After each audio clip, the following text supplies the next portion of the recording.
Good morning everyone. Today I'm going to do my presentation for printing that I was meant to do at the end of last semester, but I wasn't able to go. So it's assessment 3 and it's presentation. My concept was to experiment with as many printing materials, inks, papers and techniques as possible in the time frame available. So I've just finished doing a collagraph. I don't know if the print is good enough, but I will hand colour it because it seemed to lift the prints.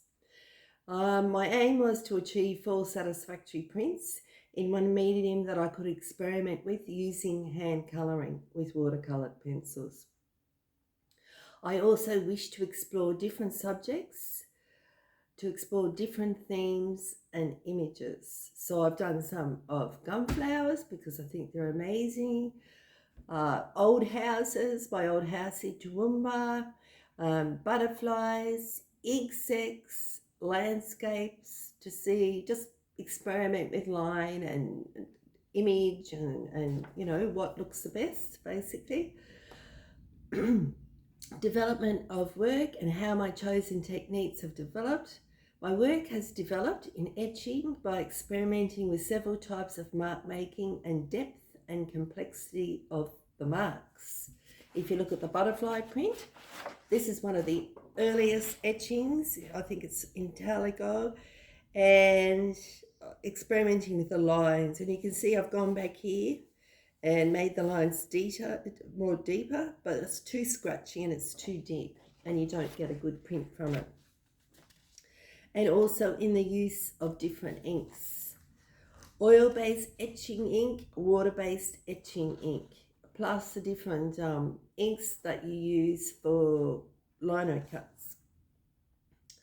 I found that I was over-inking, applying it too thickly, not rubbing back the plate enough.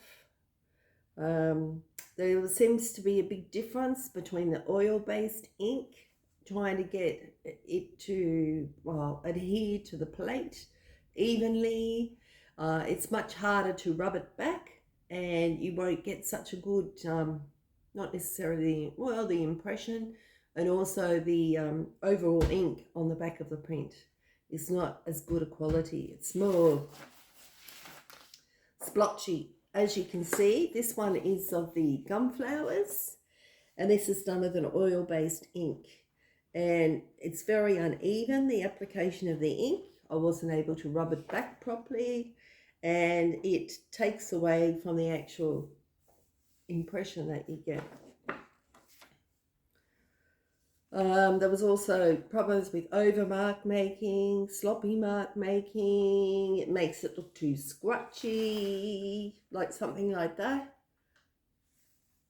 It becomes quite scratchy in the way it turns out. This is on a piece of Japanese printing paper.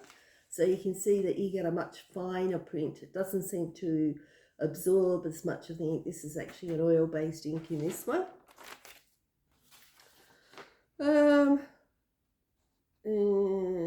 And also there was a problem with the gunflower one initially about not etching, extending, it was just a picture of some gunflowers that I got from the internet that I sort of changed a bit and adapted, but I didn't think to actually continue the design to the edges of the print field. So I did that later on and it looks a lot better. Using registration plates correctly, there's an art to that, definitely helping you to get a good print. Laying the paper over the printing plate within the registration guidelines, as you have to have an even, like the print coming out in the paper evenly. I also had a problem with making sure the walk areas are clean, my hands are clean. I seem to get ink all over the place. It's something I need to be aware of about putting less ink out. There was also, I need to learn how to adjust the pressure on the press to get the correct inking to come out of the print. And the 4 final prints I did on that expensive printing paper, I haven't actually got them in with me. They were query over inked, or the press was too tight, or perhaps it was the wrong sort of, the paper absorbs more ink. The paper might have been too wet, so it's absorbing too much ink, but I definitely think the press pressure was too high to get a good image. So I'd like to have another go at that. Relationship between chosen techniques and your concept ideas. The relationship between my concept and techniques is to try and get a good clear print that is not over inked and be hand coloured in the final stages. It is about creating a visual image that is appealing, relatable, and for which I can use as a theme in a series. Artists that I've influenced by print work is, I particularly like Margaret Preston. I think she's fantastic. She does lino prints and woodblock prints. She follows the Japanese technique of making woodblock prints, but she does all the work herself in them. And she's quite famous for it, very well known, even to this day. Her prints are very collectible, and so are her paintings. Anyway, this is a great book if you want to have a look at all the different things about prints. Like this is a small print here. This is a wood block. You can't really see it. And I've found some good ones. These are more prints. She did a lot of prints around the Sydney area, around Barawa, Mossman, all that sort of stuff. Norman Lindsay, he is famous to this day for his etchings, the style of his etchings, light and dark, the way he sort of channels the viewer's eyes into the image by the use of light and highlighting. One central piece or figure is quite amazing. That's an old book that belonged to my grandmother. I also, Kate Hudson, who's a contemporary printmaker. I was influenced by her. She came from England originally, but now she specialises in doing Australian birds and flowers with lino prints. She uses multiple colours and she does each colour at a time. And Jennifer Marshall, she's also a Australian printmaker that's quite well known and famous. And David Preston. And he uses lots of multi-layered images and depiction of Australian flora and leaf, trees and vines. And I saw him at Tweed Regional Art Gallery in a recent printmaking exhibition.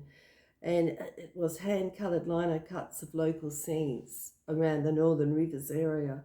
And I found them, well, quite amazing. Identified ways to further develop printmaking techniques. Join Mooloolaba Community Printmaking Studio.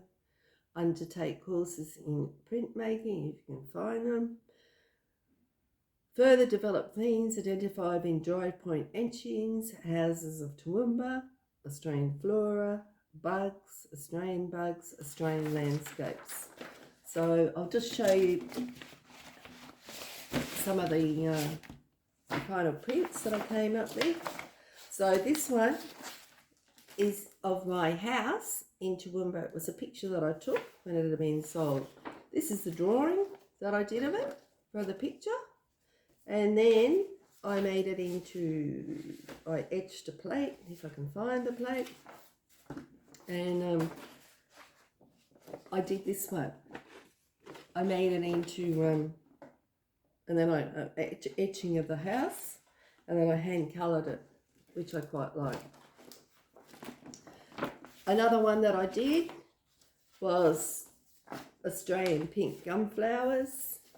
I just got a picture from the internet for that. I've used it for a painting ages ago and also for an invitation, many things.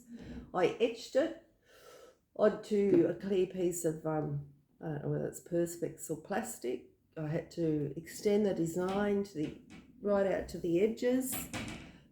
Excuse me, the cat wants to come in there.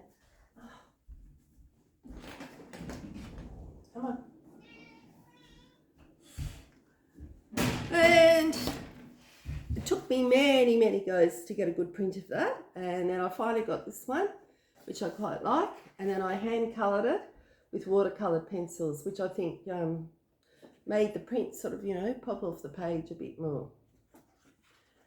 Another one I did was a bug out of this book, Thomas Marnett, Forest: A Photographic Journey, which is pictures of Amazon animals, birds, and all sorts of stuff. It's also got some great pictures, which are just like texture, like something like this, which I think is quite interesting, which I think could be quite sort of effective as a print. It's got many, and the insects and the bugs and things are amazing in here.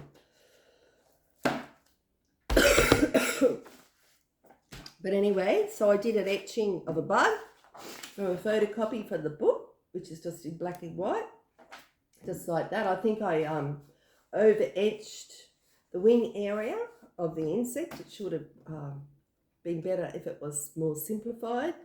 Then I hand coloured it to get this, which I quite liked.